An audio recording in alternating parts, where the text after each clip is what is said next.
தேவனுடைய வார்த்தையை நாம் கண்டிப்பாக ஆராதனை செய்தோம். கர்த்தரை ஆராதித்தோம்.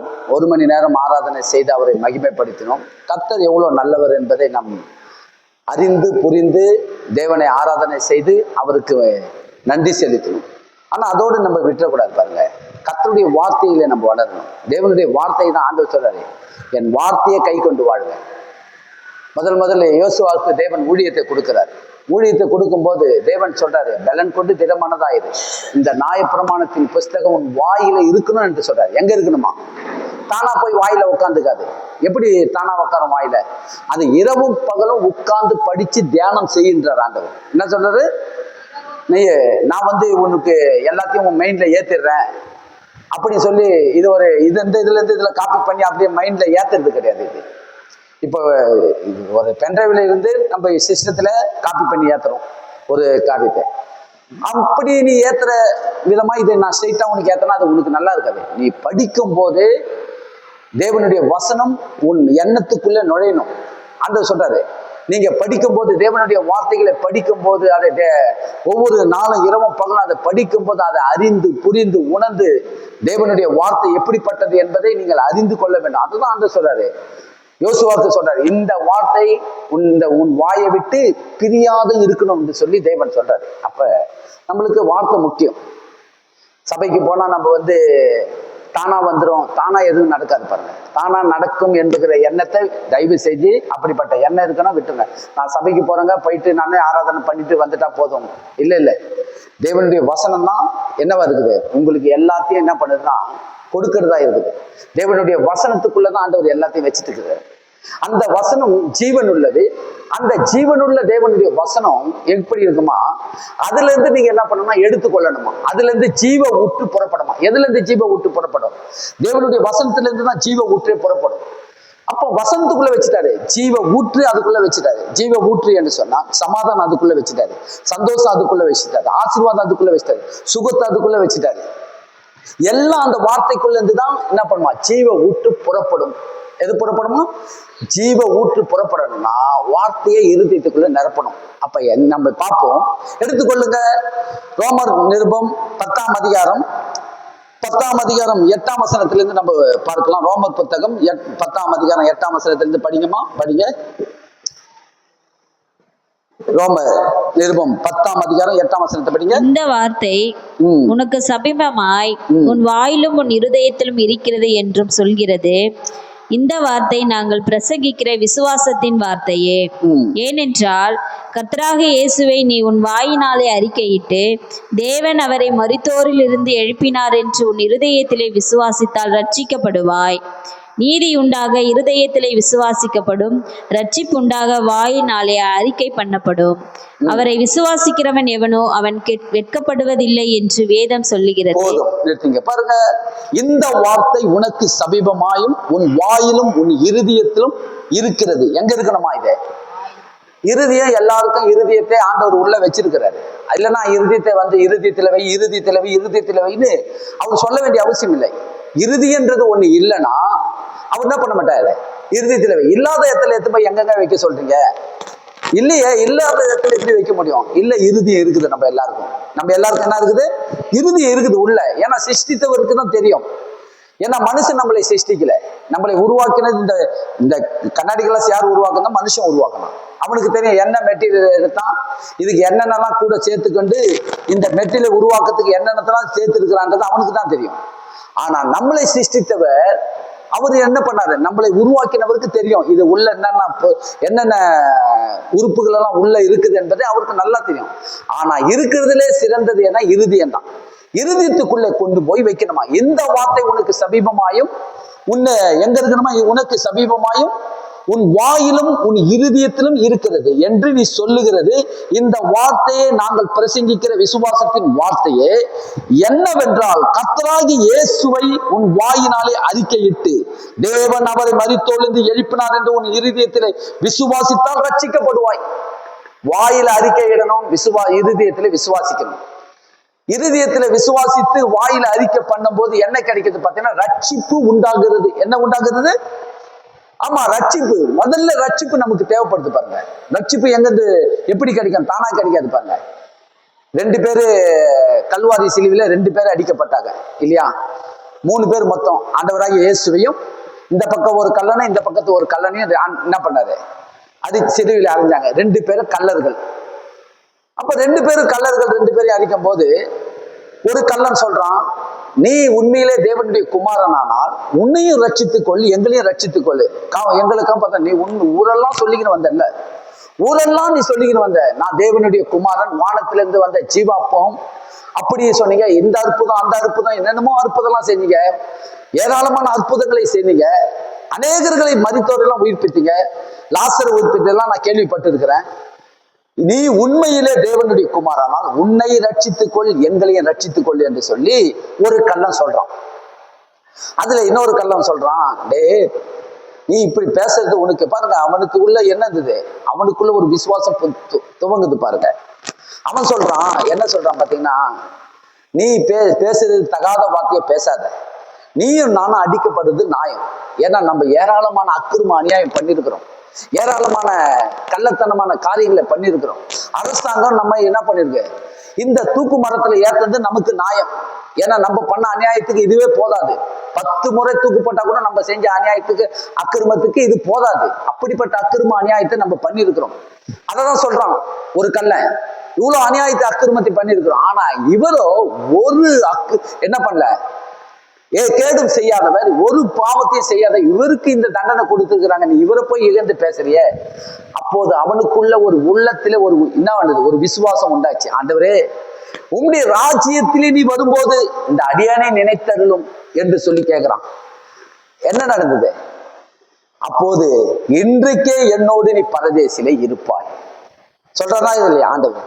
இன்றைக்கே. அப்ப என்னாச்சு பாத்தீங்கன்னா, இருதயத்துல விசுவாசிக்கணும், வாயில அறிக்கை பண்ணும் போதுதான் இது நடக்கும், ரட்சிப்பு நடக்கும். ரட்சிப்பை எடுத்து எல்லாருக்கும் எடுத்து என்ன பண்ண முடியாது, சாதாரணமா எடுத்து கொடுத்துட முடியாது. விசுவாசம் இல்லாதவனுக்கு கொடுத்தா என்ன பிரயோஜனம்? ஒண்ணும் இல்லை. அவன் ஒருவன் என்ன பேசுறான், அவன் இயேசுவை என்ன பேசுறான், ஏளனமாய் பேசுறான். அவனுக்கு ஏன் ரட்சிப்பு கிடைக்கல? ரட்சிப்பு என்பது விசுவாசத்தினால கிடைக்கிற ஒரு பொக்கிஷம். அது இருதயத்தில் விசுவாசிக்கணும், வாயில அறிக்கணும், தேவனே நீ தேவனுடைய குமாரன் என்பதை நான் இப்போது அறிந்து கொண்டேன். உம்முடைய ராஜ்யத்துல வரும்போது இந்த அடியனை நினைத்தருளும் என்று சொன்னான். இன்றைக்கே என்னோடு நீ பரதேசில இருப்பா, நாளைக்கு அல்ல, இன்றைக்கே என்னோடு இருப்பா என்று சொன்னான். அப்ப இன்றைக்கு நான் உங்களுக்கு சொல்லுகிறேன், என்ன பண்ணணும் பாத்தீங்கன்னா, என்னவென்றால் கர்த்தராகிய இயேசுவையும் உன் வாயினாலே அறிக்கை, தேவன் அவரை மரித்தோரிலிருந்து எழுப்பினார் என்று உன் இருதயத்திலே விசுவாசித்தால் ரட்சிக்கப்படுவாய். நீதி உண்டாக இருதயத்திலே விசுவாசிக்கப்படவும், ரட்சிப்பு உண்டாக வாயினாலே அறிக்கை பண்ணப்படவும். அவரை விசுவாசிக்கிறவன் எவனோ அவன் என்ன ஆகுது இல்லையா? அவரை விசுவாசிக்கிறவன் எவனோ என்ன ஆகுது இல்லை? அவருக்காக நீங்க விசுவாசத்தோடு இந்த பூமியில வாழ்கிற நீங்க வெட்கம் அடைவதில்லை. இது சத்தியம். எத்தனை பேர் ஆமென்றீங்க? ஆமா, நான் இயேசுவுக்காக பைபிளை தூக்கிட்டு போறீங்களே, என்ன நடந்தது? என்ன நடந்தது? பைபிளை எடுத்துட்டு போறீங்க, அங்க இருந்து நீங்க என்ன பண்ணுங்க, பஸ் ஸ்டாண்டு எங்கே இறக்கி விடுறாங்க, அங்க இறக்கி விட்டு அங்க இருந்து நடந்து வரீங்க. நடந்து வரும்போதெல்லாம் உங்களை பாக்குறாங்க, பைபிள் எடுத்துன்னு போறதை பாக்குறாங்க. என்ன நடந்தது? அப்படின்னா நீங்க நல்ல இது பெற்றுக்கொண்டீங்க, அப்படின்னா உங்களுக்கு நல்லது நடந்து போச்சு, நீங்க தான் சொல்லணும். இல்ல, நான் இதுவரைக்கும் பெறாத நன்மைகள் எல்லாம் இன்றைக்கு நான் பெற்று அனுபவித்துக் கொண்டிருக்கிறேன். ஒரு இடத்துல கூட என் தேவன் வெட்கம் அடையாதபடிக்கு என்னை நடத்தி கொண்டு வருகிறார் என்று உங்க வாயில நீங்க சொல்லணும். விசுவாசிக்கிறீங்களா? என் தேவனை நான் விசுவாசிக்கிறேன், எந்த இடத்துல என்னை வெட்கம் அடைவதில்லை, வெட்கப்பட்டு போகாதபடிக்கு கர்த்தர் என்னை நடத்துகிறார். இருதயத்துல விசுவாசித்து வாயில அறிக்கை பண்ணணுமா? கர்த்தர் அதுதான் எதிர்பார்க்கிறாரு. ஏதோ நீங்க சபைக்கு வருகிற நீங்க வாயை மூடிக்கிட்டு சும்மா இருக்கக்கூடாது. உங்க வாயை நீங்க விரிவாய் தரங்க. ஆவியானவர் உங்களோடு பேசுவார் என்பது வேதம் சொல்லுகிறது. அப்ப நீங்க என்ன பண்ணணும் பாத்தீங்கன்னா, இருதயத்தில் விசுவாசிக்கிறதோடு விட்டுறாம வாயில அறிக்கை பண்ணணும். எப்படிலாம் வாயில அறிக்கை பண்ணணும்? எப்படிப்பட்ட அறிக்கை உங்க வாயில இருந்து வரணும்? எதை வேணாலும் பேசலாமா? எதை பேசணும் எதை பேசக்கூடாது அதையும் தேவன் விரும்புறாரு. உங்க வாய் என்ன பண்ணணுமா? தாறுமாறான வார்த்தைகளுக்கு தூரப்படுத்தணும் உங்க வாயை. எல்லா வார்த்தையும் பேசக்கூடாது. எல்லா வார்த்தையும் பேசினா அது விசுவாசம் கிடையாது, அறிக்கை இடுதல் கிடையாது. எப்படிப்பட்ட வார்த்தையில நீங்க பேசி, எப்படிப்பட்ட வார்த்தைக்குள்ள நீங்க இந்த பூமியில வாழணும், எப்படிப்பட்டவர்களா இருக்கணும் என்பதை ஆண்டவர் ஏராளமான இடத்துல, அநேக இடங்களில, அநேக காலகட்டத்துல ஏராளமான தீர்க்கதரிசிகள் மூலமாய், அநேக பிரசங்கியார் மூலமாய் தேவன் என்ன பண்ணியிருக்கிறாரு, அந்தந்த காலகட்டத்தில் எழுதி நமக்கு இந்த பைபிளை நம்ம கையில கொடுத்திருக்காரு. இந்த வேத புத்தகத்தை நமக்கு கொடுத்திருக்காரு. எப்படி நீங்கள் அறிக்கை பண்ண வேண்டும்? அறிக்கை பண்றது ரொம்ப ரொம்ப நல்லது. சொல்லுங்க பாப்போம். அறிக்கை பண்ணுவது ரொம்ப நல்லது. அறிக்கை பண்ணா ரொம்ப ரொம்ப நல்லது. எந்த சூழ்நிலையின் மத்தியில நீங்க அறிக்கை பண்ணணும். ஒண்ணுமே இல்ல, இல்லாத இடத்துல நீங்க என்ன பண்ணணும்? என் தேவன் இல்லாதது இருக்கிறது போல அழைக்கிற தேவன். இந்த இடத்துல இல்ல, எனக்கு நிறைய தெரியும். என் தேவன் என் குறைவுகளை நிறைவாக்குவார். அதான் விசுவாசம், அதான் அறிக்கை பண்றது. இல்லவே இல்லை. வீட்டை எடுக்கலாம், நம்ம வீட்டுல இதுல இருக்க காசு வச்சிருப்போம், இருக்குதா இல்லைன்னு நமக்கு தெரியல. இருக்கலாம் பார்த்தா இல்ல, ஐயோ இல்லைன்னு சொல்லி உடனே வருத்தப்படாதீங்க. கண்டிப்பாக என் தேவன் தம்முடைய குறைவுகள் எல்லாம் கிறிஸ்து இயேசுவின் மகிமையில நிறைவாக்குவார். அப்படிப்பட்ட வார்த்தை உங்க வாயிலிருந்து வரணும். அறிக்கை பண்ணணும். பாருங்க எப்படிலாம் அறிக்கை பண்ணணுன்றதை நான் உங்களுக்கு சொல்லி கொடுக்குறேன். பாருங்க, எடுத்துக்கொள்ளுங்க. நீதிமொழியின் புத்தகத்துக்கு வாங்க, அங்கதான் நிறைய வார்த்தைகள் நமக்கு கிடைச்சிருக்குது. நீதிமொழியின் புத்தகத்துக்கு வாங்க. நீதிமொழியின் புத்தகம்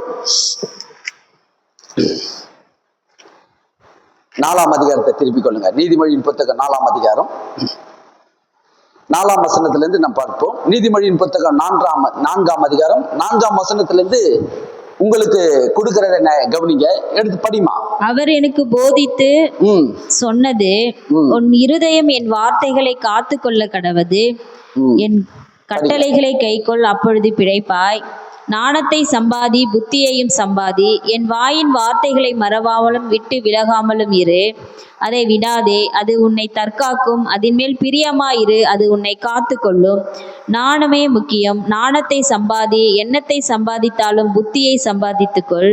நீ அதை மேன்மைப்படுத்து, அது உன்னை மேன்மைப்படுத்தும். நீ அதை தழுவி கொண்டால் அது உன்னை கனம் பண்ணும். அது உன் தலைக்கு அலங்காரமான முடியை கொடுக்கும்.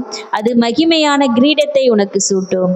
என் மகனே கேள், என் வார்த்தைகளை ஏற்றுக்கொள், அப்பொழுது உன் ஆயுசின் வருஷங்கள் அதிகமாகும். போதும், நிறுத்துங்க.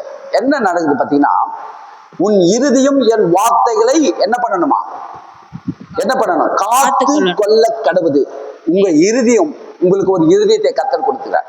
இந்த இருதயத்துக்குள்ள எதை கொண்டு போய் வைக்கணும்ன்றது உங்ககிட்ட தான் இருக்குது. இருதயத்துக்குள்ள எதை வைக்கணும்? தேவனுடைய வார்த்தை, பரிசுத்தமான இந்த வார்த்தையை தவிர வேற ஒன்றையும் என்ன பண்ணக்கூடாது, சேர்த்து கொள்ளாதபடிக்கு காத்து கொள்ளணுமா. இது உங்ககிட்ட தான், நீங்க தான் காத்து கொள்ளணும். ஏன்னா தேவன் உங்க கையில இருதயத்தை கொடுத்துருக்கிறார். சிலது அவர் அவருக்கு செய்வார், சிலது நீங்க செய்யணும். அவர் சொல்றாரு, உங்கள் இருதயத்துக்குள்ள என் வார்த்தைகளை காத்து கொள்ள கடவுது, என் கட்டளைகளை கைக்கொள், அப்பொழுது பிழைப்பாய். எப்படி இருப்பீங்களா?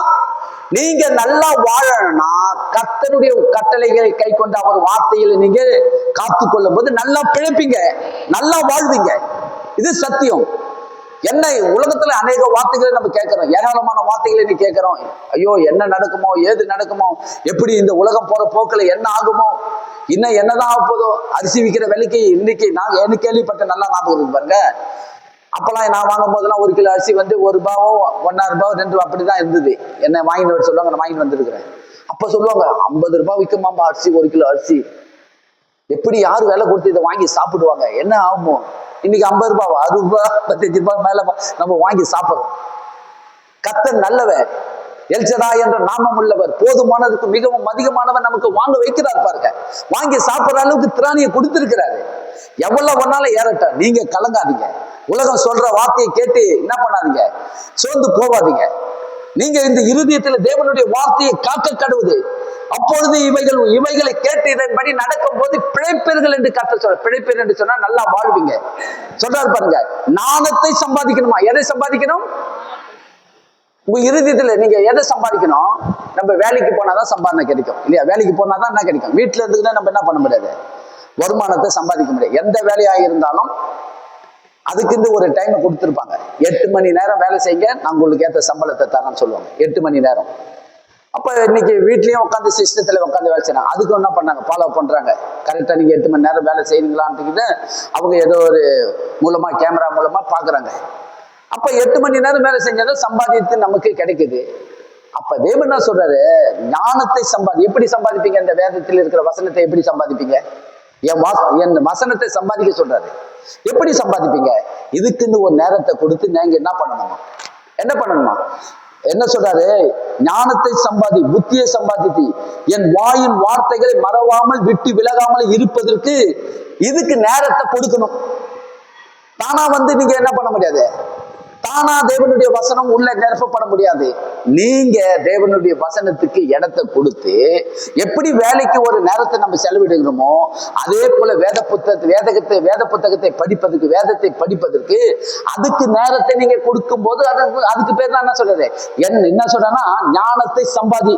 அதோட விட சொல்லல பாருங்க, என் வாயின் வார்த்தைகளை மறவாமலும் விட்டு விலகாமலும் இரு, அது உன்னை விடாது, அது உன்னை தற்காக்கும், அதன் மேல் பிரியமாயிரு, அது உன்னை காத்துக்கொள்ளும். யார் காத்துக்கொள்ளுதான்? கர்த்தருடைய வார்த்தை உங்களை காத்துக்கொள்ளும். ஞானமே முக்கியம். எது முக்கியமா சொல்லுங்க பாப்பா, எது முக்கியம்?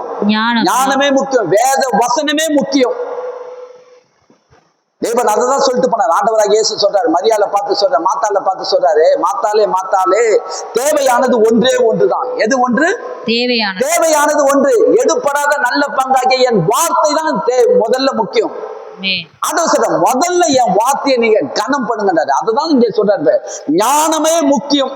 ஞானத்தை சம்பாதி, எண்ணத்தை சம்பாதித்தாலும் புத்தியை சம்பாதித்துக்கொள். தேவ வசனத்துக்குள்ளே வளர கற்றுக்கொள்ளுங்க. தேவனுடைய வார்த்தையில நீங்க சம்பாதிக்கணும். எப்படின்னா அதுக்கு நேரத்தை கொடுக்கணும். அதுக்கு பேர் தான் சம்பாதிக்கிறது. எப்படி வேலைக்கு நாம நேரத்தை செலவிடுகிறோமோ, சமையல் பண்ணுவதுக்கு நேரத்தை செலவு பண்ணுகிறோம், துணி துவைப்பதுக்கு நேரத்தை நம்ம துணி என்ன பண்றோம், இவ்வளவு துணி இருக்குது, இவ்வளவு துணியை நம்ம துவைக்கணும்னா இவ்வளவு நேரம் ஆகும், அப்ப இவ்வளவு சீக்கிரம் எழுந்து இதை துவைச்சாதான் வேலையை நம்ம முடிக்க முடியும் சொல்லி அதுக்குன்னு ஒரு நேரத்தை ஒதுக்கி நம்ம நேரத்தை கொடுக்கிறோம். வேலைக்கு அதேதான், வேலைக்கு ஒரு 8 மணி நேரம் வேலை செய்யணும், அப்ப 8 மணி நேரத்துக்கு நம்ம வேலைக்கு போய் செய்யணும் தான், அதுக்கேற்ற சம்பளத்தை கொடுக்கும். அப்ப வேத புத்தகத்தை படிப்பதற்கு நேரத்தை கொடுக்கும் போது அதை தான் ஆண்டு சொல்றாரு, நீங்க என்ன பண்ணுமா, எண்ணத்தை சம்பாதித்தாலும் புத்தியை சம்பாதித்துக்கொள். என்ன முக்கியம்? ஞானமே முக்கியம். ஞானத்தை சம்பாதி, எண்ணத்தை சம்பாதித்தாலும் புத்தி சம்பாதி. அது உன்னை என்ன பண்ணுமா, மேன்மைப்படுத்தும். அது உன்னை மேன்மைப்படுத்தும். நீ அதை தழுவி கொண்டால் அது உன்னை என்ன பண்ணுமா, கனம் பண்ணும். யார் கனம் பண்ணும்? எவ்வளவுக்கு எவ்வளவு தேவனுடைய வார்த்தையை நீங்க இருதயத்துல நிரப்புறீங்களோ, நிரப்ப அது உங்களை கனம் பண்ணும். என்ன பண்ணுமா? கனம் பண்ணும். தேவன் சொல்றாரு, இருதயத்திலிருந்து தான் என்ன வருதுன்னு பாத்தீங்கன்னா இன்னும் நிறைய காரியத்தை சொல்றேன் பாருங்க. அது உன்னை கனம் பண்ணும். அது உன் தலைக்கு அலங்காரமான முடியை கொடுக்கும். அது மகிமையான கிரீடத்தை உனக்கு சூட்டும். கர்த்தருக்கு நேரத்தை நீங்க செலவிடுறீங்கன்னா கண்டிப்பா எந்த இடத்துலயும் தேவன் உங்களை என்ன பண்ண மாட்டாரு, வெட்கப்படுத்த விட மாட்டார். எந்த இடத்துலயும் தேவன் உங்களை தலை குனிந்து போகிற அளவுக்கு வர மாட்டாரு. எப்படிப்பட்டதா இருக்கலாம்? அது உன் தலைக்கு அலங்காரமும் முடிக்கு கொடுக்கும். அது உன் மகிமையான கிரீடத்தை உனக்கு சூட்டும். என் மகனே கேள், என் வார்த்தைகளை ஏற்றுக்கொள், அப்பொழுது என்ன கிடைக்குமா? இன்னைக்கு எல்லாருக்கும் இன்னைக்கு உலகத்துல நிறைய பேர் ரொம்ப நாள் வாழணும்னு விரும்புறாங்க. என்னென்னமோ பண்ணி இருக்கிறாங்க. அதுக்காக என்னென்னமோ பண்றாங்க. என்ன பண்ணா நம்ம இன்னும் கொஞ்ச நாள் வாழலாம், என்ன பண்ணா நம்ம வாழலாம் சொல்லி இன்னைக்கு பணத்தை வைத்து கொண்டு இங்கே மோதி கொண்டு இருக்கிறாங்க. இன்னும் ஒரு 10 வருஷம் வாழணும்னு விரும்புறாங்க. இன்னும் ஒரு 10 வருஷம் நான் வாழ்ந்தா இதை பண்ணிடுவேன், அதை பண்ணிடுவேன், இதை செஞ்சிருவேன். இன்னைக்கு பணத்தினால நான் எதையாவது எப்படியாவது என் ஆயுசின் வருஷங்களை நான் கூட்டிக் கொள்ளலாம் சொல்லி இன்னைக்கு எவ்வளவு பேர் ஐஸ்வர்யம் உள்ளவர்கள்லாம் இன்னைக்கு அப்படிப்பட்ட எண்ணத்துல வாழ்ந்து இருக்கிறாங்க பாருங்க. வந்துன்றாங்க. கிட்னியை கொடுத்து கிட்னியை என்ன பண்ணாங்க, கிட்னி சின்ன பசங்களுடைய கிட்னியை நம்ம என்ன பண்ணலாம், வாங்கி சேர்த்து அதை என்ன பண்ணலாம், இந்த எடுத்து ரிமூவ் பண்ணிட்டு அதை உள்ள வச்சுக்கினா நம்ம இன்னும் கொஞ்சம் வாழலாம் சொல்லி அப்படிலாம் பண்ணிட்டு இருக்கிறாங்க. சின்ன பசங்களுடைய இருதயம், சின்ன வாலிப பிள்ளைகளுடைய இருதயத்தையும் சின்ன வாலிப பிள்ளைகளுடைய கிட்னிகள் எல்லாம் எடுத்து உள்ள வச்சுக்கிறாங்க. நீ என்னதான் டக்கர் அடிச்சாலும், என்னதான் அதனாலும் அது கூடாத காரியம். ஆயுசு நாட்கள் யாரால கூடுகிறது? தேவன் சொல்றாரு, என் மகனே என் வார்த்தைகளை கேள், என் வார்த்தைகளை ஏற்றுக்கொள், அப்பொழுதும் ஆயுசின் வருஷங்கள் பெருகும். ஒரு பிரசங்கர் ஒரு 15-20 வருஷம் ஒரு பிரசங்கம் பண்ணின்னு இருந்தாராம் பாருங்க. பண்ணி கொண்டு இருக்கும் போது அவர் பிரசங்கம் நல்லா பண்ணினே இருக்கும்போது திடீர்னு அவங்க குடும்பத்துடைய சாட்சியை சொல்ல ஆரம்பிச்சாரு. அவங்க குடும்பத்துல நடக்கிற சாட்சியை சொன்னாரு. என்ன சொன்னாரு பாத்தீங்கன்னா, எங்க குடும்பத்துல எங்க பாட்டன் 50-52 வயசுல செத்துட்டாரு. எங்க தாத்தாவும் 50 வயசுல செத்துட்டாரு. எங்க அப்பாவும் 51 வயசுல செத்துட்டாரு. எங்க அம்மாவும் 50 வயசு 51 வயசுல போயிட்டாங்க. எங்க குடும்பத்துல எல்லாருமே 50 வயசுல போயிடுறாங்க. எல்லாம் 50 வயசு தான் குடும்பத்துல. 50 வயசு புறமா உட்காந்து செய்தியை கேட்டுக்கிட்டு இருக்கலாம் பாருங்க. அவங்க நல்லா வேதத்தை நல்லா படிச்சு அறிஞ்சு ஏந்து வந்தாங்களாம், நறுக்குன்னு தலைமையிலே கொட்டிட்டாங்க. நடந்தது பாருங்க. ஒரு பிரச்சனையா சொன்னாரு, வந்து தலையில நறுக்குன்னு கொட்டினாங்களாம். சத்தியத்தை சொல்லியானா நீ எதையோ சொல்லிருக்கிற, ஏமா இது சத்தியம் தான்மா, இது சத்தியத்தை தான் நான் சொல்றேன், சத்தியமா நடந்தது வாங்கி கொடுங்க. அந்த சத்தியத்தை உடையா, வேதத்துல இருக்கிற சத்தியத்தை சொல்லியா அப்படின்னு சொல்றாங்க. அந்த சத்தியத்தை விடு, நீ அதே எண்ணத்துல, நீங்க அதே எண்ணம், ஒரு மனுஷனுடைய எண்ணம் எப்படி இருக்குதோ அப்படிதான் இருக்கும். எங்க அப்பா 50 வயசுல போயிட்டாரு, எனக்கு நானும் 50 வயசுல போயிட்டோம், அதே நினைச்சீங்கன்னா அப்படிதான் போவோம். உன் எண்ணம் எப்படி இருக்குதோ அப்படிதான் இருப்போம். சத்தியத்தை சொல்லியானா அப்போது அந்த அம்மா வந்து எடுத்து சொல்லிச்சான். சங்கீத புத்தகம் 103 சங்கீதம் 5 வசனம் சொன்னான், நன்மையினால் உன் வாயை திருப்தியாக்கி கழுகுக்கு சமானமாய் உன் வயது திரும்பவும் வாழ வயது போல் ஆகிறதே, அதை சொல்லுன்றாங்களாம். அதை சொல்லியா, அதை விட்டுட்டு நீ இன்னும் வேணுமா, நாங்க எங்க குடும்பத்துல எல்லாரும் 50 வயசுல போயிடுவோம், 50 வயசுல போயிடுவோம், இதே சொல்லிங்க. உனக்கு என்ன வயசு? 45 45 சொன்னாராம் அவரு, எனக்கு இப்ப 45 சொன்னாராம். அந்த அம்மா தலையில கொட்டின உடனே இத சொல்லு, கழுகுக்கு சமானமாய் உன் வயது திரும்பவும் வாழ வயது போல் ஆகிறது, அதை சொல்லு. வயசு என்ன பண்ணாரு? ஆயுசு நாட்கள் பெருக பண்ணதுக்கு வாலிபனுக்கு வருகிற பலனை நமக்கு கொடுத்துக்கினே இருக்கிறாரு. அப்படிப்பட்ட பலனை நமக்கு கொடுத்து நடத்துகிறாரு. அப்புறம் பாத்தீங்கன்னா அந்த பிரசங்கியார் வந்து 70 75 தாண்டி வந்துட்டாராம். எத்தனை வயசுல அவங்க குடும்பத்துல செத்து இருந்தாங்க? 50 வயசு 52. இந்த வார்த்தையை விட்டுட்டு இதை பேச ஆரம்பிச்சாராம் பாருங்க. 70 கிட்ட தாண்டி வந்துட்டாராம். அவங்க குடும்பத்துல யாருமே தலை, இவரை தாண்டி வந்துட்டாரு. உங்ககிட்ட தாங்க இருக்குது. நீங்கள் அறிக்கை பண்ணணும், நன்மையினால் என் வாயை திருப்தியாக்குவார், கழுகுக்கு சமானமா என் வயதை திரும்பவும் வாழ வயது போல் ஆக்குகிறவர் என் கூட இருக்கிறார். நீங்க சொல்லணுங்க, அறிக்கை இட வேண்டும். என் கர்த்தர் எனக்காக யாவையும் செய்து முடிப்பவர் என்னோடு இருக்கிறார் என்று உங்க இருதயத்திலே நீங்கள் விசுவாசிக்கிற வாயில சொல்லணும். நீங்க சொன்னால் சொன்னபடி ஆகும். பாத்தீங்கன்னா எனக்கு நல்ல ஞாபகம் இருக்கு பாருங்க. ஒரு 10 வருஷத்துக்கு முன்ன நான் இந்த கை காலெல்லாம் எனக்கு பயங்கரமா வலிக்க ஆரம்பிச்சு. வண்டி ஓட்டினா பயங்கரமா குடையும், இதெல்லாம் தோள்பட்டு குடையும், கழுத்து நைட்ல படுக்க முடியாது, கழுத்து நோவும், இப்படி திரும்ப முடியாது, அப்படி திரும்ப முடியாது. டாக்டர் கிட்ட போய் சொல்லும் போது டாக்டர் உடனே சொன்னார், பெட் டெஸ்ட் எடுக்கணுமா, எடுத்தா கண்டுபிடிச்சிடலாம். பார்த்தா அவர் சொன்னாரு, உனக்கு முடக்குவாதம் இருக்குதுன்னு சொன்னார். அவர் சொன்ன உடனே என்னதான் சார் பண்றது, இதற்கெல்லாம் இதுவே கிடையாது, ஒண்ணுமே சொல்யூஷனே கிடையாது. முடக்குவாதத்துக்கு எந்த சொல்யூஷன் பாருங்க, முடக்குவாதத்துக்கு எந்த வைத்தியமே கிடையாது. என்னதான் வைத்தியம் பார்த்தீங்கன்னா, இதை சாப்பிடக்கூடாது, அதை சாப்பிடக்கூடாது, அதை பண்ணக்கூடாது, தேவைப்பட்டா அதிகம் மாத்திரையை வேணா எடுத்துக்கோ, மாத்திரையை எடுக்க எடுக்க வேற சைடு எஃபெக்ட் வருவதற்கு வாய்ப்பு இருக்குது. ஆனா இதை முற்றிலுமா குணமாக்க முடியும். ஏன்னா ரத்தம் வந்து என்ன ஆயிடுச்சு, முடக்குவாதம் உள்ள அப்படிப்பட்ட ஒரு பலவீன அந்த ரத்தத்துல கொஞ்சம் அப்படிப்பட்ட இது இருக்குது, அணுக்கல்ஸ் இருக்குதுன்னால நான் உடனே கலங்குனேன்னு நினைச்சிங்களா? கலங்கவே இல்லை. என் பலவீனங்களை ஏற்றுக்கொண்டவர், என் நோய்களை சுமந்தவர், எனக்காக கல்வாரி சிலுவையில் அடிக்கப்பட்டவர், அவர் தழும்புகளால் நான் குணமானேன் என்று வேதம் சொல்லுகிறது. என் தேவன் எனக்காக சுகம் பிள்ளைகளுடைய அப்பன்னு வேதம் சொல்லுகிறது. அந்த வேதி என்னை ஆளுகை செய்யக்கூடாது என்று சொல்லி ஒவ்வொரு நாளும் அந்த வேதியை நான் என்ன பண்ணேன், இயேசு கிறிஸ்துவின் நாமத்தினாலே ஆண்டவரே இந்த வேதியை நான் சபிக்கிறேன். தேவன் சபிக்க சொல்றாரு, சபி, சுகம் பிள்ளைகளுடைய அப்போ, வேதி உங்களுக்கு இல்லை. எகிப்திற்கு வர பண்ணின வேதிகள் ஒன்றும் உங்களுக்கு வரக்கூடாது, நீங்க இடம் கொடுக்காதீங்க, அதை சபிக்கணும்னு சொல்றாரு. பூமியில எவைகளை கட்டுவீங்களோ அவைகள் பரலோகத்துல கட்டப்படும், பூமியில எவைகளை கட்ட அவிக்கிறீங்களோ அவைகள் பரலோகத்துல கட்ட அவுக்கப்படும் என்று சொல்றாரு. கட்ட அவுக்கணும், சுகத்தை எடுக்கிறதுக்கு அவுக்கணும், வேதியை கட்டணும். கர்த்தர் இயேசு சொல்றாரு. சொன்னோம் பாருங்க, எங்க போச்சுன்னே தெரியல. அப்புறம் 2-3 நாளைக்கு முன்ன இந்த கை இதெல்லாம் வலிக்க ஆரம்பிச்சது. நான் என்ன வலிக்குது இப்படியே இருந்துட்டேன் பாருங்க. அப்புறம் மறுபடியும் நேற்று சொன்னேன், இயேசுவ நாமத்தை என்னை மேற்கொள்ள கூடாது, இந்த வேதி காணும் பாருங்க, கொஞ்சம் கூட வலி இல்லை. எப்படி இது நடக்குது? இதுதான் சத்தியங்க, இதுதான் சத்தியம். அது உள்ள இருக்கும், ஆனா நம்மளுக்கு என்ன பண்ண முடியாது, மேற்கொள்ள முடியாது. பயப்படாதீங்க, இந்த உலகத்தில் இருக்கிற வேதிகள் ஒன்றும் உங்களை ஆளுகை செய்ய முடியாது. ஏனென்று சொன்னால் இயேசு உங்கள் பரிகாரியாகி கர்த்தர். விசுவாசிக்கிறீங்களா? அப்ப நீங்க என்ன பண்ணணும், சுகம் பிள்ளைகளுடைய அப்பம். பாருங்க, பக்கத்துல ஒருத்தருக்கு வீடு கட்டி கொடுத்துடணும், வாஜார் என்றவர். அந்த வாஜாருக்கு வீடு கட்டி கொடுத்து அவங்க நல்லா கட்டிக்கின்னு நல்லா அருமையா பண்ணிக்கிட்டு வந்தாங்க. கடைசியில முடிச்சு டேட்டெல்லாம் வந்து இது பண்ணியாச்சு. பார்த்தீங்கன்னா அவருக்கு வந்து சுகரு, ப்ரெஷரு அதிகமா இருந்தாய் ஒரு கை ஒரு கால் திடீர்னு விந்துச்சு பாருங்க.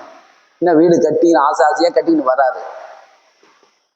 ஒரு கை செயலேருந்து போச்சு, ஒரு கால் செயலேருந்து போச்சு, வாய் பேச்சு நின்று போச்சு, பிரஷர் தலைக்கு ஏறி போச்சு. எப்படி நடக்குது? ஆதாம் செய்த பாவத்து நிமித்தம் இந்த வியாதி இந்த உலகத்தை ஆட்டி பணிக்குது பாருங்க. எப்படி இந்த வியாதி? ஐயோ இது ஏன் வந்தது? ஊராருடைய கண்ணு எங்க வீட்டு மேல பட்டுச்சுங்க, அதனாலதாங்க இது நடந்தது அப்படின்றாங்க. இல்ல பாருங்க, தப்பான எண்ணத்துல அவங்க சொல்றாங்க. பிசாசு இன்றைக்கு ஒவ்வொரு குடும்பத்திலையும் இப்படிதான் திருடவும் கொல்லவும் அழிக்கவும் ஒவ்வொரு குடும்பத்துக்குள்ளே நுழைந்து அவங்க சமாதானத்தை குலைத்து அவங்க சுகபல ஜீவனோடு வாழாதபடிக்கு இப்படிப்பட்ட சாபமும் பாவத்தையும் உள்ள நிரப்பி அவங்களை என்ன பண்றான் மாட்டி வருங்க. அவங்களுக்கு அது தெரியல, என்னென்னமோ பரிகாரம் பண்ணதுக்கு போறாங்க பாருங்க. இந்த பரிகாரத்தை செய்யலாம், அந்த பரிகாரத்தை செய்யலாம், என்னென்னமோ பண்ண போறாங்க. ஆனால் நான் உங்களுக்கு சொல்லுகிறேன், ஒரு பொல்லாப்பு உங்களை நேரிடாது, வாதை உங்க கூடாரத்துக்குள்ளே அணுகாது. பயப்படாதீங்க. நீங்க அறிக்கை பண்ணணும். விசுவாசிக்கிறீங்களா? இதெல்லாம் இந்த பூமியில இருக்கிற வரைக்கும் இதெல்லாம் நடக்கும், கண்டிப்பா வரும். ஆனா உனக்கு நடக்காது என்று கர்த்தர் சொல்லியிருக்கிறார். பாருங்க, அடுத்த வசனத்தை நம்ம படிப்போம். 20ஆம் வசனத்திலிருந்து படிமா படிங்க. 20ஆம் வசனம் படிங்க. 20ஆம் வசனம் படிங்க.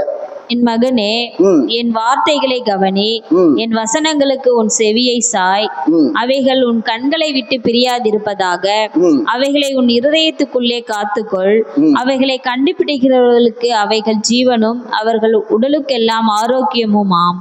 எல்லா காவலோடும் உன் இருதயத்தை காத்துக்கொள், அதனிடத்தில் நின்று ஜீவ ஊற்று புறப்படும். வாயின் தாறுமாறுகளை உன்னை விட்டு அகற்று, உதடுகளின் மாறுபாட்டை உனக்கு தூரப்படுத்து. என் மகனே, என்ன கேட்க, எதை கேட்க சொல்றாரு? என் வார்த்தைகளை கவனி. என் வார்த்தைகளை என்ன பண்ணணுமா? கவனிக்கணும்.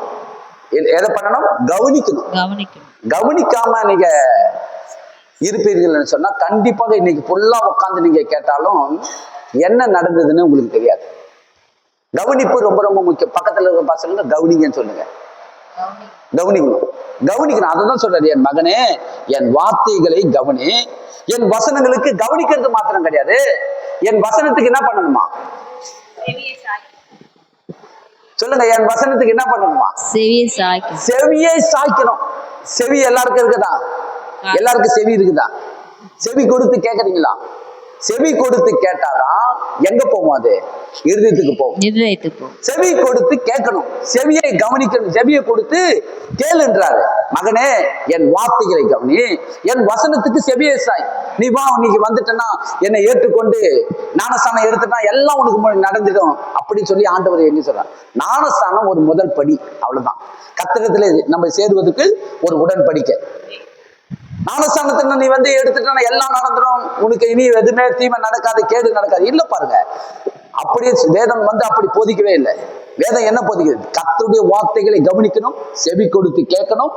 அடுத்தது அதை செவி கொடுத்து கேட்கறது மட்டும் இல்ல, அவைகள் உன் கண்ணை விட்டு பிரியாது இருப்பதாக.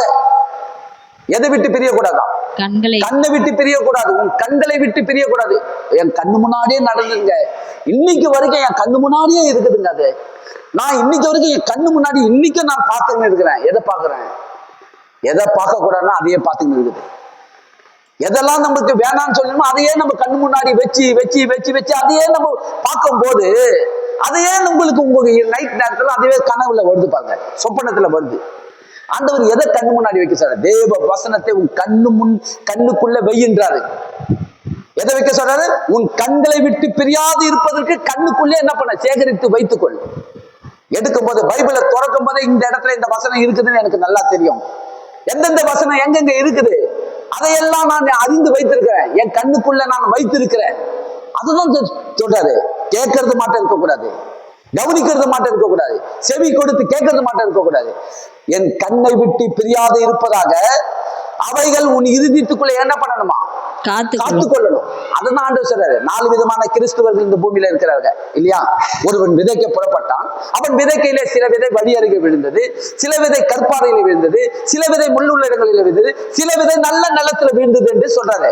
அப்ப என்ன எதுக்கு இது? இதனுடைய அர்த்தம் என்ன?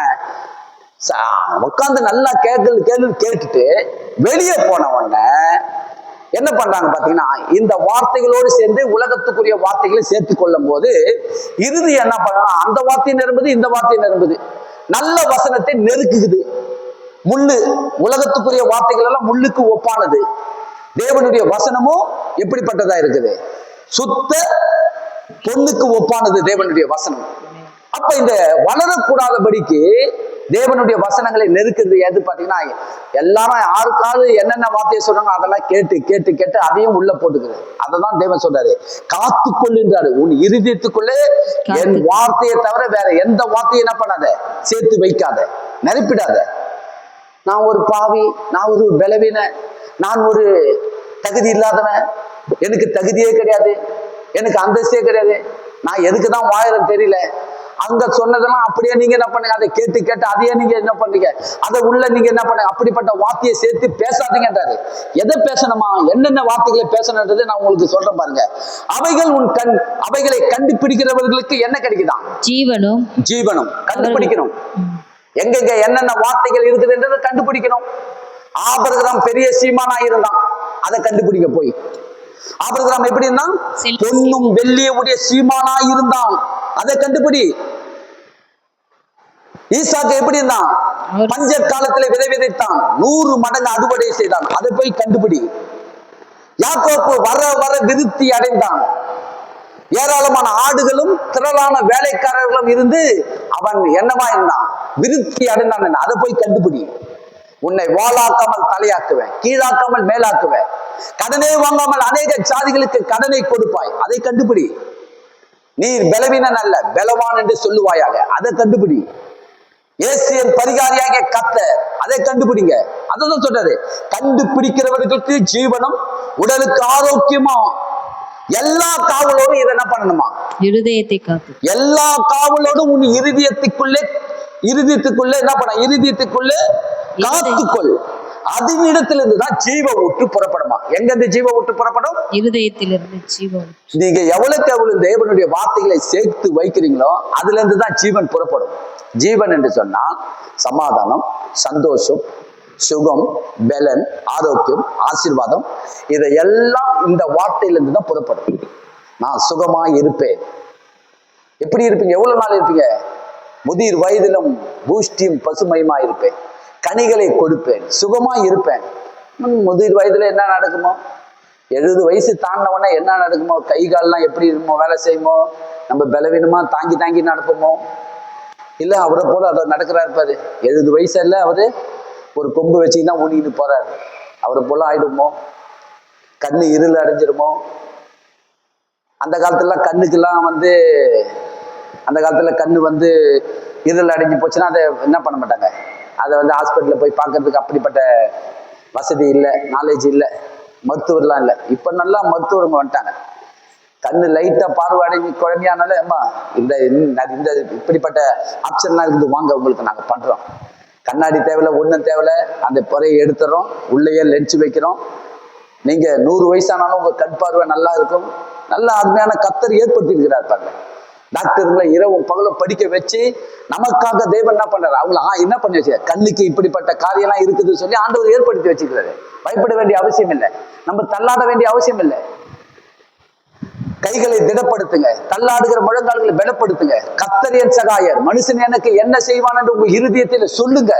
அவனை பார்க்காதீங்க. 70 வயசு நாம தள்ளாடி நடக்கிறான், நானும் அப்படி ஆயிடணும், ஆக மாட்டீங்க. நீங்களும் அவர்களும் ஒண்ணு அல்ல, நீங்கள் வேற. நீங்கள் வேர்பிரித்து கொண்டு வந்து உங்களை என்ன பண்ண, இந்த ஜனங்களை எனக்கு என்று ஏற்படுத்தேன் இவர்கள் என் துதிகளை சொல்லுவார்கள். எதை சொல்லணுமா? துதி என்று சொன்னால் இதுதான், கர்த்தருடைய வார்த்தைகளை பேசுவதுதான் துதி. அதை சொல்லுங்க. பாருங்க, வாயின் தாறுமாறுகளை உன்னை விட்டு என்ன பண்ணணுமா? அகற்று. உதடுகளின் மார்பாட்டை உனக்கு தூரப்படுத்து.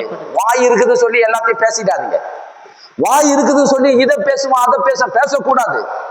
எதை பேசணும் அப்படிதான் பேசுவேன், நான் அப்படிதான் பண்ணுவேன். தேவன் சொல்றாரு, தாறுமாறுகளை தூரப்படுத்துன்றாரு. தூரப்படுத்தணும்.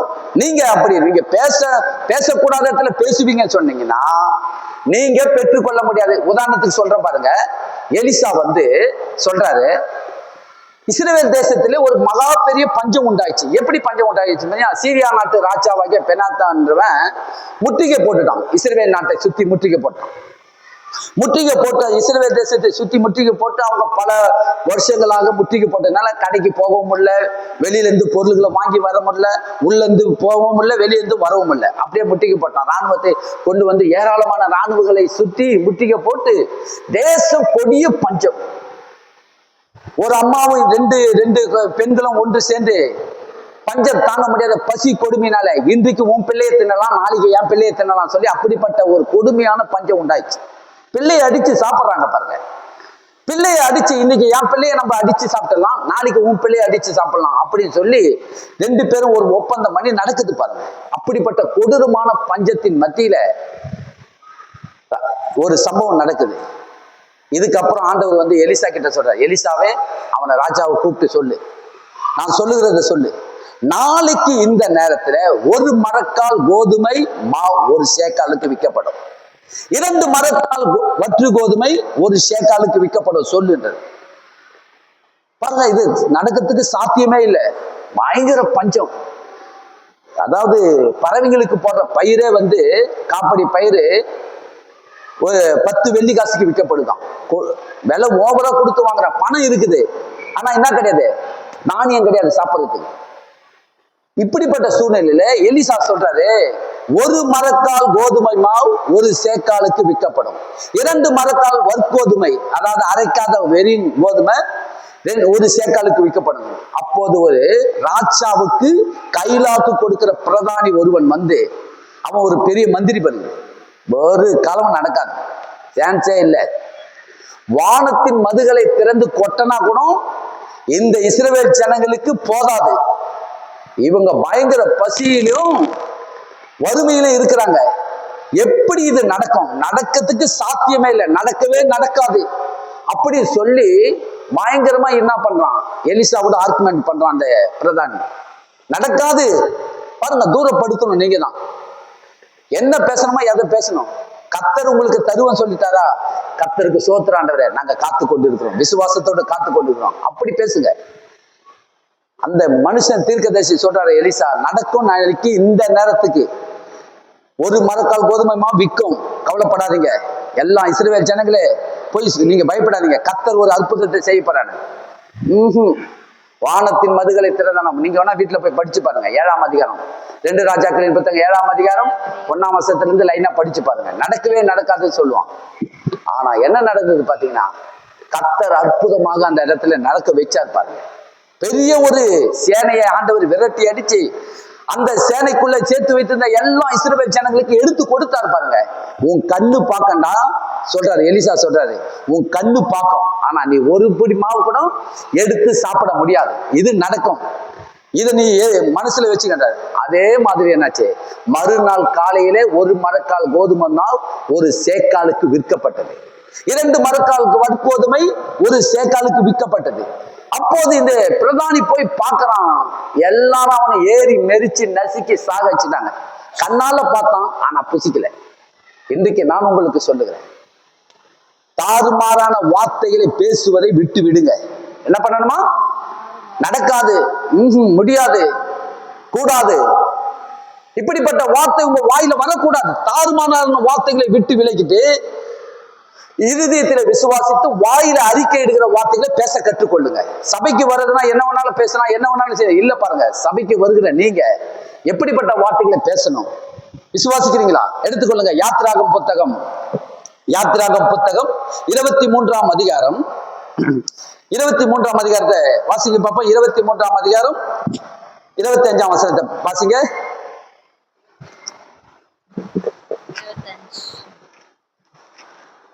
25 படிங்க. உங்கள் தேவனாகிய கர்த்தரையே சேவிக்க கடவீர்கள். அவர் உன் அப்பத்தையும் உன் தண்ணீரையும் ஆசீர்வதிப்பார். உன் தேவனாகிய கர்த்தரை சேவிப்பாயாக. அப்புறம் அவர் உன் அப்பத்தையும் உன் தண்ணீரையும் ஆசீர்வதிப்பார். வியாதியை உன்னிலிருந்து விலக்குவேன். கற்பம் விழுகிறதோ படிங்க. மலடும் உன் தேசத்தில் இருப்பதில்லை. உன் ஆயுசின் நாட்களை பூரணப்படுத்துவேன். போதும், நிறுத்துங்க. பாருங்க, என்ன நீங்க அறிக்கை பண்ணணும், கவலையே படாதீங்க. இன்னைக்கு எதுல வியாதி வருதுன்னு பாத்தீங்கன்னா, அப்பத்திலையும் தண்ணீரை தான். நீங்க சாப்பிட்ற ஆகாரத்துல தான் வியாதியே உருவாகுது. அதனால ஆகாரத்தை சாப்பிட்றதுக்கு முன்ன கர்த்தாவே இதை பரிசுத்தம் பண்ணுங்க சொல்லிடுங்க, அவ்வளவுதான். வேற ஒண்ணும் பண்ணணும். பெருசா நீங்க எடுத்து போயிட்டு என்ன நடக்குமோ ஏது நடக்குமோ டாக்டர் கிட்ட வச்சு இதை பரிசோதிச்சு சொல்லுங்க, டாக்டர் இதுல வியாதி இருக்குதா, இதுல ஏதாவது இருக்குதா, பயங்கரமான கிருமிகள் உள்ள இருக்குதா கொஞ்சம் பாருங்க. நீங்க அதை வச்சு லஞ்சு வச்சு பாத்தீங்கன்னா சாப்பிடவே மாட்டீங்க. நீங்க அவன் சொல்லுவான் இதுல இது இருக்குது அது இருக்குதுன்னு சொல்லுவான். அதெல்லாம் நீங்க அப்படிப்பட்ட காரியத்துக்கெல்லாம் நீங்க போகாதபடிக்கு ஆண்டவரே வசனம் சொல்லுகிறது, என் அப்பத்தையும் தண்ணீரையும் ஆசீர்வதிப்பீர், வேதியை உன்னிலிருந்து விலக்குவேன் என்று சொன்னீரே. அறிக்கை பண்ணணும், நீங்க தான் சொல்லணும். வேதியை உன்னிலிருந்து விலக்குவேன் என்று சொன்னேன். நான் விசுவாசிக்கிறேன் ஆண்டவரே, இந்த அப்பத்தின் மூலமாய் இந்த தண்ணீர் மூலமாய் வேதி என்னை ஆளுகை செய்யாது அப்படின்ற வார்த்தையை அறிக்கை பண்ண கற்றுக்கொள்ள வேண்டும்.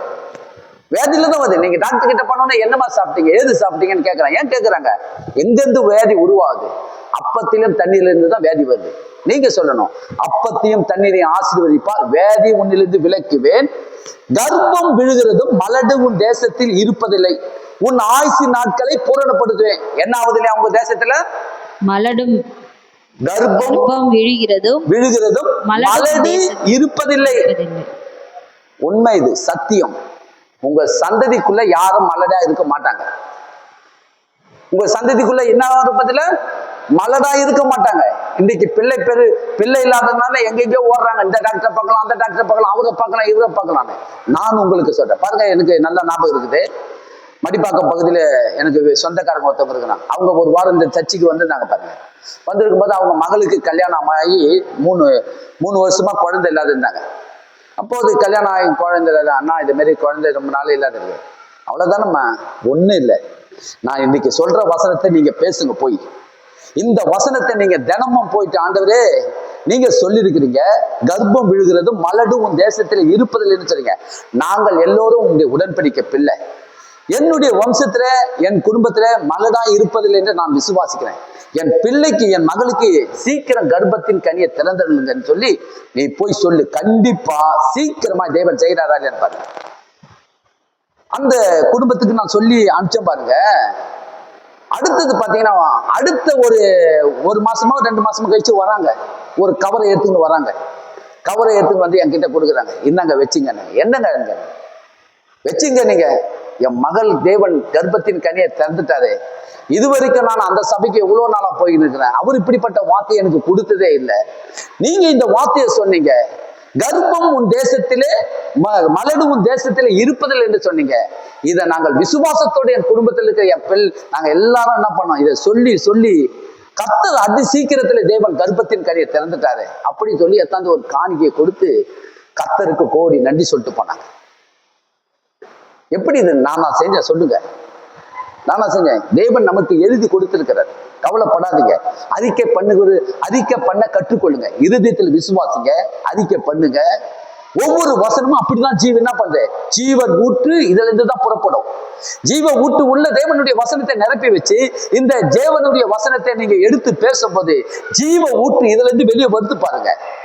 சமாதானம் வெளியே வருது, சுகம் வெளியே வருது, ஆசீர்வாதம் வெளியே வருது. என்ன விரும்புறீங்களா அந்த விருப்பத்தை தேவன் நிறைவேற்றதுக்காக அந்த வார்த்தையிலிருந்து கொண்டு நம்மள என்ன பண்றாரு, தேவன் நடத்துகிறார். நீங்க சொல்லணும். இதை நீங்க விரும்பி நீங்க பேசும்போது இது அப்படியே நடக்குது பாருங்க. விசுவாசிக்கிறீங்களா? எத்தனை பேர் விசுவாசிக்கிறீங்க?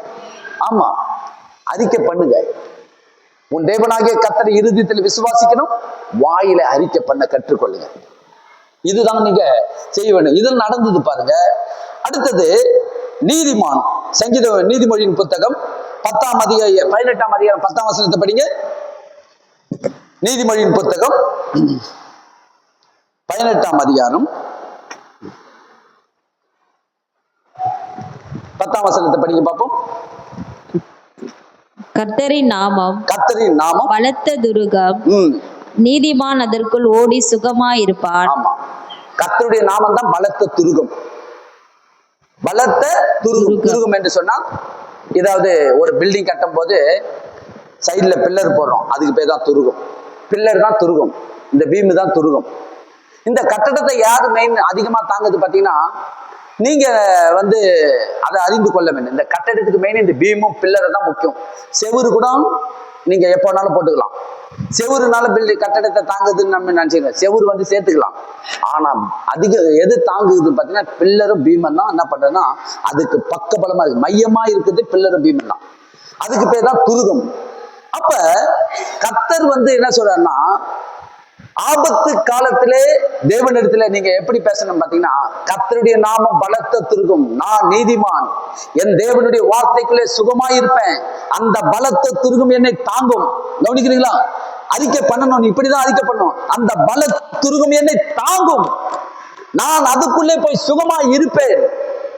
இப்படி பேசணும். இப்படி பேசதான் அறிக்கை இடுது. சபைக்கு வர்றதை நீங்க எவ்வளவுக்கு எவ்வளவு நல்ல வார்த்தைகளை எல்லாம் எடுத்து பேசணுமோ, நான் ஆண்டவரே நிர்வாணியாய் வந்தேன், நிர்வாணியாய் போகும். அது அவன் தப்பா சொல்லிட்டான் அந்த மனுஷன். அதை பேசாதீங்க. நிர்வாணியா வந்தேன், நிர்வாணியா நான் என்ன பண்ணுவேன், திரும்புவேன், அதெல்லாம் வேண்டாம். யூதாசு நாண்டு கொண்டு செத்தான், அதை பாத்தீங்கன்னா அதை எடுத்து அதை பெருசா பேசுறாங்க. இல்ல பாருங்க, நீங்க பேசுற வார்த்தை எது எடுக்கணும், எது எல்லாம் சில தப்பு, நிறைய தப்பு பண்ணவங்க எல்லாரையும் எழுதிருக்கிறாரு. அந்த தப்பு பண்ணவங்க எல்லாம் எதுக்கு எழுதி வச்சுக்கிறாரு? அவனை போல நீ தப்பு பண்ணிடாதன்றாரு. சாலமோன் 1000 மனைவியை கொடுத்து அவனுக்கு திருப்தி இல்லை. அப்பயும் என்ன பண்றான், இன்னும் அதிகமா என்ன பண்றான், கத்தரை விட்டு பின்வாங்கிப்பான். 1000 மனைவி எடுத்துங்க, அவன் கத்தர் ஒண்ணு கொடுக்கல, அவனே எதுங்கிறான். எந்த மனைவி அவனுக்கு சொந்தம் சொல்லுங்க பார்ப்போம்.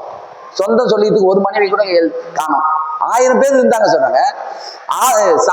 சாலமோனு முதல் ஒரு ராஜாவுடைய எகிப்து ராஜாவுடைய பெண்ணை தான் திருமணம் பண்ணான். ஆனா அதை கூட அவங்க என்ன பண்ணல, மென்ஷன் பண்ணல. நிறைய தப்பு பண்ணவங்களுடைய இது இருக்குது. தப்பு பண்ணவங்களுடைய இது எதுக்காக நம்மளுக்கு எதுக்கு அடையாளமா வச்சிருக்கிறாங்க. அது நமக்கு முன்மாதிரியா இருக்குது. அது எது வேணுமோ அதை மட்டும் தான் பேசணும், தேவையில்லாததான் எடுத்து பேசக்கூடாது. கர்த்தருடைய நாமமே பலத்த துருகம். விசுவாசிக்கிறீங்களா? இதை பேசுங்க. அப்படியே 12ஆம் அதிகாரத்தை படிங்க. 12ஆம் அதிகாரம் 21ஆம் வசனத்தை படிங்க. நீதிமொழி 12:21 படிங்க. 12:27 சோம்பேறி அதுவா 12:21 நீதிமானுக்கு ஒரு கேடும் வராது, துன்மார்க்கரோ தீமையினால் நிறையப்படுவார்கள். என்ன வராதுங்க உங்களுக்கு? நீதிமானுக்கு ஒரு கேடு கூட வராது. யாரு நீதிமான்? நீங்க தான் நீதிமான். உங்களை தான் சொல்றாரு ஆண்டவர். உங்களுக்கு ஒரு கேடு கூட வராது.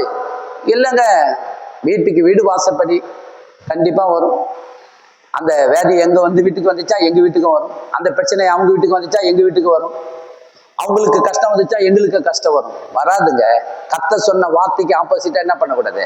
அந்த ஒரு பிரசங்கா சொன்னாரு, எங்க குடும்பத்துல எல்லாரும் என்ன ஆயிடுச்சு, 50 வயசுல சேர்த்தாங்க, 50 வயசுல சேர்த்தாங்க, 50 வயசு. நீ அதை சொன்னீங்கன்னா அதுதான் நடக்கும். எல்லாரும் 50 வயசுல சேர்த்தாங்க. அவர் அப்புறம் மாறினாரு பாருங்க. அவர் மாத்தின அந்த வார்த்தை மாறினோடனே 70 தாண்டிட்டாராம். அவரே சொல்றாரு, யாருமே தாண்டலக்கு, நான் 70க்கு மேல தாண்டி வந்துட்டேன்றாரு. அப்ப நீங்க எனக்கு ஒரு கேடும் வராது சொன்னீங்கன்னா வரவே வராது. நீதிமானுக்கு ஒரு கேடும் வராது. இது சத்தியம். உங்ககிட்ட தான் இருக்குது. நீங்க தான் சொல்லணும், நீதிமானுக்கு ஒரு கேடும் வராது. விசுவாசிக்கிறீங்களா? எடுத்துக்கொள்ளுங்க. 2 கொரிந்தியர் புத்தகம் 2ஆம் அதிகாரம் கடைசி வசனத்தை நம்ம படிப்போம். 2 கொரிந்தியர் புத்தகம் 2ஆம் அதிகாரம் 2 கொரிந்தியர் 2ஆம் அதிகாரம் 14ஆம் வசனத்தை படிங்க. கெட்டு போகிறது. 2 கொரிந்தியர் 2ஆம் அதிகாரம் 14ஆம் வசனத்தை படிங்க. 14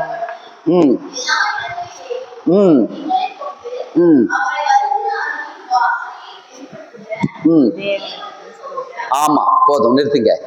கிறிஸ்துவுக்குள் எப்பொழுதும் என்ன நடக்குதான்?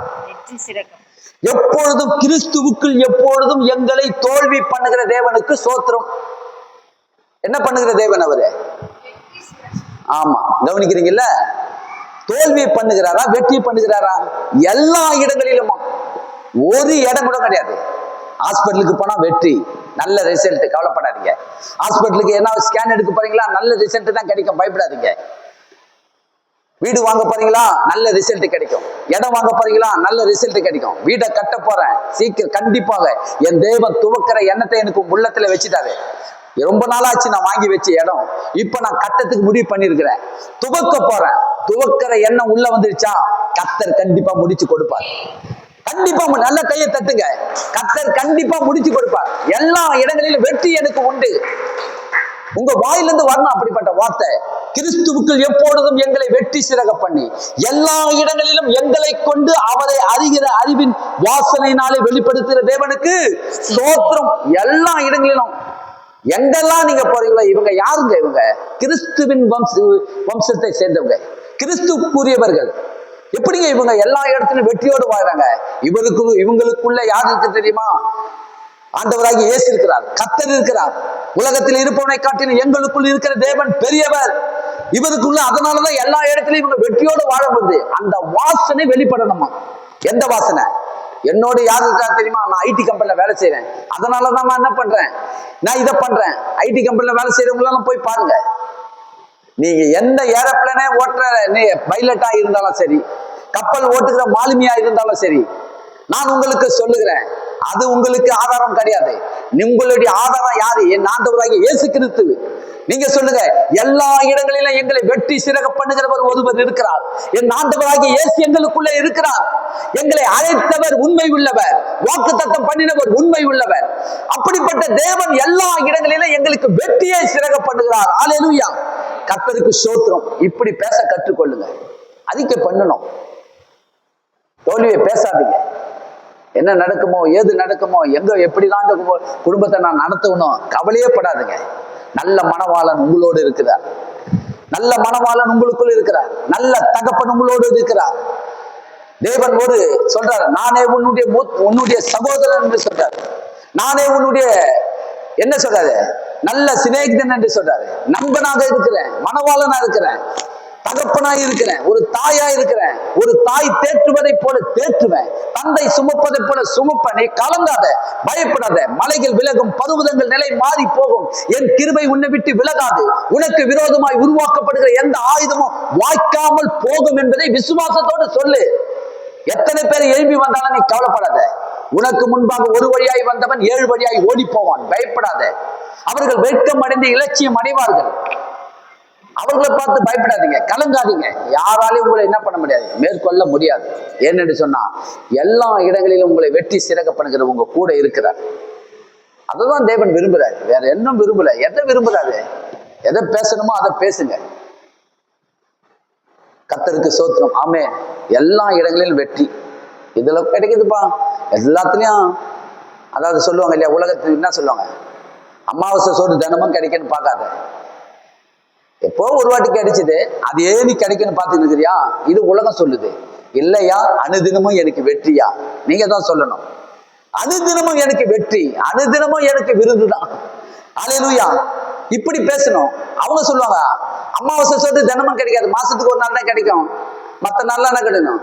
ஒரு நாள் லட்டு சாப்பிடணும், ஒரு நாள் என்ன சாப்பிடணும், தூளை சாப்பிடணும், அவ்வளவுதான். நேற்று லட்டு சாப்பிட்டேன், இன்னைக்கு லட்டு கிடைக்கும்னு நினைக்காத. இன்னைக்கு லட்டு கிடைக்காது, தூள் தான் கிடைக்கும். அது அவங்களுடைய எண்ணம். உங்களுடைய எண்ணம் அப்படி இருக்கக்கூடாது. இல்ல இல்ல, என் கர்த்தர் எல்லா இடங்களிலும் வெற்றி சிறக்க பண்ணுகிறவர் என்னோடு இருக்கிறார். தினமும் எனக்கு வெற்றி தான். ஒரு நாள் வெற்றி, ஒரு நாள் தோல்வி, ஒரு நாள் வெற்றி, ஒரு நாள் தோல்வி. இல்ல இல்ல இல்ல, பாருங்க, தினமும் வெற்றி. எல்லா இடங்களிலும் எங்களை வெற்றி சிறக்க பண்ணுகிறவர் எங்களோடு கூட இருக்கிறார். அவரை அறிகிற அறிவின் வாசனை எங்களுக்கு வெளிப்படுத்துகிற தேவனுக்கு ஸ்தோத்திரம் உண்டாவதாக. ஆமென். அல்லேலூயா. என்னை பலப்படுத்துகிற கிறிஸ்துவினாலே எல்லாவற்றையும் செய்ய எனக்கு பலன் உண்டு. என் பலனை பேசலப்பா, என் பலம் ஒண்ணுமே கிடையாது. என் தேவ பலன் எனக்குள்ள இருக்குது. யார் பலன் எனக்கு இருக்குது? கர்த்தருக்காக காத்திருக்கிற நீங்க புது பலனை அடைவீர்கள். ஓடினாலும் களைப்படைய மாட்டீங்க, நடந்தாலும் சோர்ந்து போக மாட்டீங்க. எங்கிருந்து வருது பலன்? கர்த்தரிடத்திலிருந்து என் பலனை நான், அதனால சொல்றாரு, பலவீனத்திலிருந்து உன்னுடைய பலவீனத்திலிருந்து என் பலனை நான் உனக்கு பூரணமாய் தருகிறேன்றாரு. என் தேவ பலன் உங்களுக்குள் வருகிறது. அதனால என் ஆண்டவராகிய இயேசுவே, எல்லா இடங்களிலும் எங்களுக்கு வெற்றி. அறிக்கை பண்ண கற்றுக்கொள்ளுங்க. அறிக்கை பண்ணி பாருங்க. கண்டிப்பா உங்க குடும்பத்துல எல்லாருமே நல்லா இருப்பீங்க. விசுவாசிக்கிறீங்களா? நாம் எழுந்திருப்போம். கர்த்தருக்கு மகிமை உண்டாகட்டும். நாம் எழுந்து நிற்போம். நன்றி தகப்பனே, இந்த அற்புதமான கால வேளையில உமக்கு கோடி ஸ்தோத்திரம் கர்த்தாவே. என் தேவன் தாமே, இந்த வார்த்தை உன் வாயை விட்டு பிரியாது இருப்பதாக என்று சொன்னீங்கப்பா. இந்த வார்த்தையை நீங்கள் அறிக்கை இடுங்க. இருதயத்தில் விசுவாசித்து வாயில அறிக்கை இடும்போது அவரை மரித்தொழுந்து எழுப்பின தேவன் ஆண்டவரே எங்களை எழுப்ப வல்லவராயிருக்கிறேன். அவரை விசுவாசிக்கிற நாங்கள் எந்த இடத்திலும் வெட்கம் அடைவதில்லை ராஜா. என் மகனே, என் வார்த்தைகளை கவனி, என் வசனத்துக்கு உன் செவியை சாய். அவைகள் உன் கண்களை விட்டு பிரியாது இருப்பதாக என்ன சொன்னீங்க. நாங்கள் கண்களை விட்டு பிரியாதபடிக்கு அது காத்துக்கொள்ள உதவி செய்யுங்க ஆண்டவரே.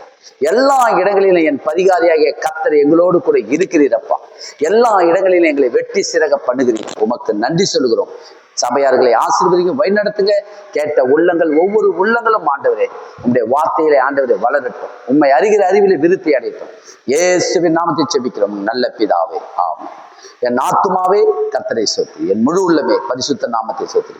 என் ஆத்துமாவே கர்த்தரை சோத்திரி. கர்த்தர் செய்த சகல உபகாரங்களை மறவாது. கர்த்தராகிய இயேசு கிறிஸ்துவின் கிருபையும் பிதாவாகிய தேவனுடைய அன்பும் பரிசுத்த ஆவியானுடைய ஐக்கியமும் சமாதானமும் சந்தோஷமும் நம் சபையார் அனைவரோடு கூட இருப்பாராக. ஒருவரை ஒருவர் கை கொடுத்து இருதயத்தில் விசுவாசிங்க, வாயில அறிக்கை பண்ணுங்க, சொல்லுங்க. ஆமென்.